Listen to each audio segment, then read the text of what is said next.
চুরি করলো একজন আর সাজা দেওয়া হলো আরেকজনকে। এটা কেমন বিচার বলেন তো? আর এমন বিচারই যদি করেন মুসলিম জাহানের খলিফা ওমর রাদিয়াল্লাহু তাআলা আনহু, তাহলে সেটা কি মেনে নেয়ার মতো? কি অবাক হচ্ছেন তো? যে ওমর রাদিয়াল্লাহু তাআলা আনহুকে আমরা ইতিহাসের একজন ন্যায়পরায়ণ শাসক হিসেবে জানি, সেই ওমর রাদিয়াল্লাহু তাআলা আনহু একবার এই কাজটি করেছিলেন। কয়েকজন লোক মিলে এক ব্যক্তির একটা ওট চুরি করে নিয়ে গেল আর সেটা জবাই করে খেয়ে ফেললো।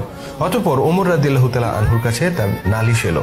কিন্তু ওমর রাদিয়াল্লাহু তাআলা আনহু চোরদেরকে কোনো সাজা না দিয়ে বরং সাজা দিলেন সেখানে উপস্থিত আরেকজন ব্যক্তিকে।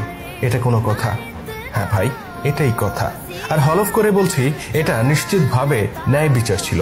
যদি বিশ্বাস না হয় তাহলে এক নিঃশ্বাসে সম্পূর্ণ ভিডিওটা দেখে ফেলুন আর তারপর কমেন্ট করে খলিফা ওমরের এই বিচারের ব্যাপারে আপনার মন্তব্য জানান।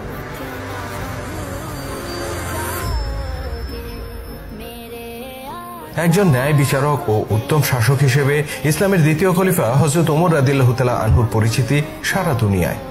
অত্যাচার অনাচারকারী ব্যক্তিদের দমনে তিনি যতটা কঠোর ছিলেন, ঠিক ততটাই কোমল ছিলেন অসহায় মানুষদের বেলায়।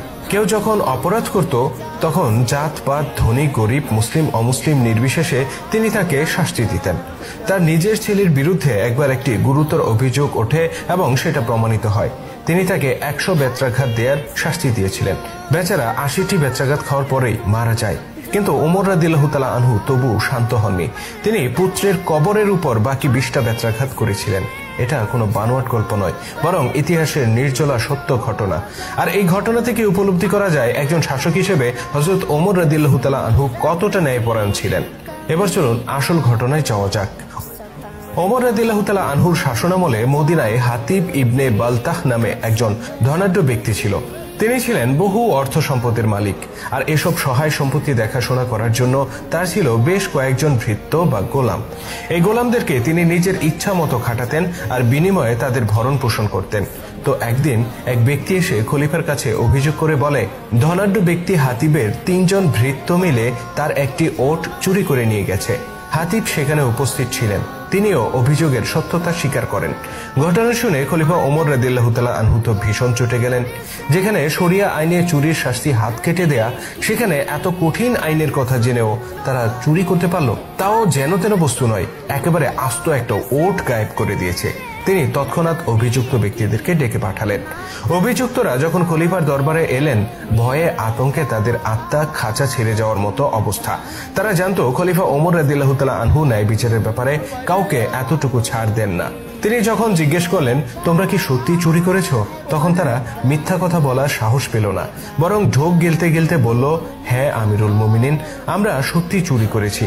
এর আগে কাঁপতে কাঁপতে ওমর রাদিয়াল্লাহু তাআলা আনহু জানতে চাইলেন, ওটটি এখন কোথায়, কি করেছো সেটা নিয়ে। অভিযুক্ত লোকগুলো একবার নিজেদের দিকে তাকায়, একবার মনিবের দিকে তাকায়, আবার খলিফার দিকে তাকায়। অতঃপর ভয়ে ভয়ে তাদের একজন উত্তর দেয়, সেটাকে আমরা জবাই করে খেয়ে ফেলেছি। আমরা নিজেরাও খেয়েছি, অন্যদেরকেও দিয়েছি। তার এমন কথা শুনে খলিফা যেন আরো রেগে গেলেন। রাগ হওয়ারই কথা, আস্ত একটা ওট চুরি করে খেয়ে ফেলা, এটা তো মুখের কথা নয়। অতঃপর তিনি বললেন, তোমরা কেন এই কাজটি করলে? তোমরা কি জানো না অন্যের সম্পদ চুরি করাকে আল্লাহ তাআলা কতটুকু অপছন্দ করেন? আমাকে বলো, তোমরা ঠিক কি কারণে চুরি করতে গেলে? খলিফার এই প্রশ্ন শুনে ভৃত্যরা ভীত চোখে তাদের মনিব হাতিবের দিকে তাকায়। তাদের এই ভীত চাহনি দেখে খলিফা ওমর রাদিয়াল্লাহু তাআলা আনহু বুঝতে পারলেন ঘটনার পেছনে নিশ্চয়ই অন্য কোনো ঘটনা আছে। তিনি